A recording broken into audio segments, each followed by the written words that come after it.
effectivement, l'État est intervenu extrêmement rapidement, massivement et efficacement pour préserver l'emploi, notamment avec les mesures de chômage partiel, avec les PGE, etc. Visiblement, et c'est la bonne nouvelle, il le fait également dans le cadre de la sortie de crise, puisque aujourd'hui, un certain nombre de dispositifs sont mis en place pour renforcer les fonds propres, les quasi-fonds propres des entreprises. On a parlé des prêts participatifs, on parle également du fonds à hauteur de 3 milliards d'euros qui se mobilisent pour faire des TSDI.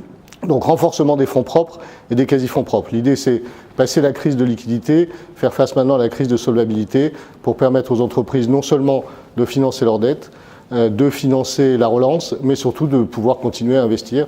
Donc des mesures qui sont effectivement bienvenues et relativement efficaces.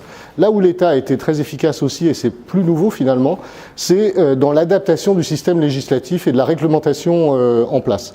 Il l'a fait très très vite par les ordonnances Covid en 2020 et il a mis en place un corps de règles tout à fait spécifique en aménageant nos procédures et là aussi donc c'est particulièrement efficace. Il y a d'ailleurs des mesures qui sont toujours en cours, le renforcement de la conciliation et de l'efficacité de la conciliation vis-à-vis des créanciers, l'allongement de la durée de la conciliation, la possibilité de proroger les plans de redressement et les plans de sauvegarde de 2 ans par exemple.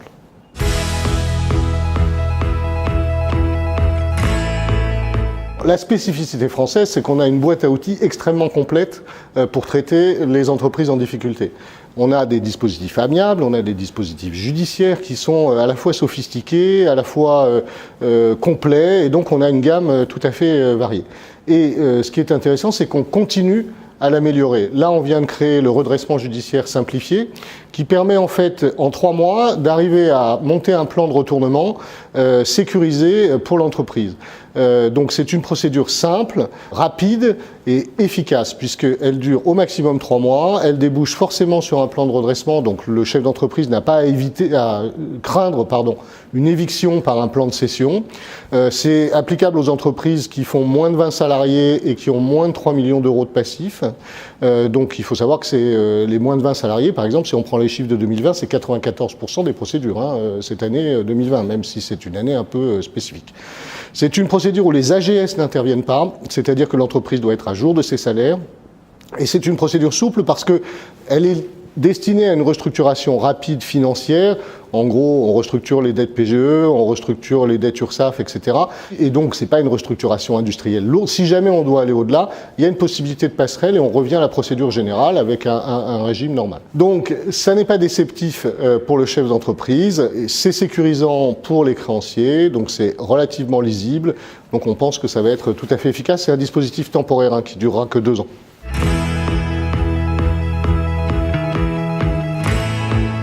Donc il y a 2 principaux chantiers qui sont en cours, la directive et l'introduction de la directive, la réforme des sûretés. Donc ça, c'est d'abord un satisfecit pour la France, et ça ne va pas bouleverser notre droit amiable des procédures collectives, du traitement, des difficultés.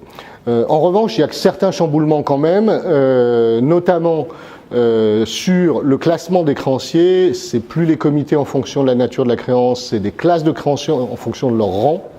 Donc ça, c'est pas simple.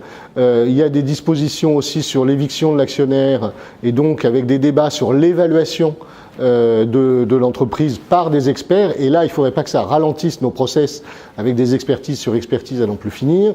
Donc ça, c'est un point de fragilité. Et puis il y a le débat sur l'AGS, le rang de l'AGS. En gros, c'est simple, il s'agit de faire en sorte que ceux qui financent la période d'observation soient payés sur la trésorerie disponible de l'entreprise et non pas en fonction d'un rang dans le cadre de la liquidation, parce que sinon ça perturbe le jeu. Les discussions avec l'AGS sont compliquées. Les AGS, c'est un phénomène absolument essentiel de réassurance des salariés dans ce type de procédure. Il faut absolument qu'on sorte de ce conflit un peu stérile. Et l'autre grand chantier, c'est la réforme des sûretés qui, alors, lui devrait intervenir à l'automne, nous dit le gouvernement, avec des points majeurs pour notre matière. Il va y avoir beaucoup de dispositions sur la protection des personnes physiques caution. On va remanier et rendre plus efficace un certain nombre de gages. On va créer la cession de créances à titre de garantie, ce qui pour nous est très important et en plus avec une possibilité de rang en fonction des créanciers, ce qui va sans doute d'ailleurs diminuer l'intérêt de la fiducie sur créance, donc ce sera plus léger. Et on va créer aussi la cession de sommes d'argent à titre de garantie, qui là aussi va permettre de régler un certain nombre de difficultés qu'en pratique on rencontrait. Donc voilà, tout ce qui va dans le sens de la simplification et de l'efficacité est le bienvenu, et c'est le sens des réformes qui sont actuellement en cours.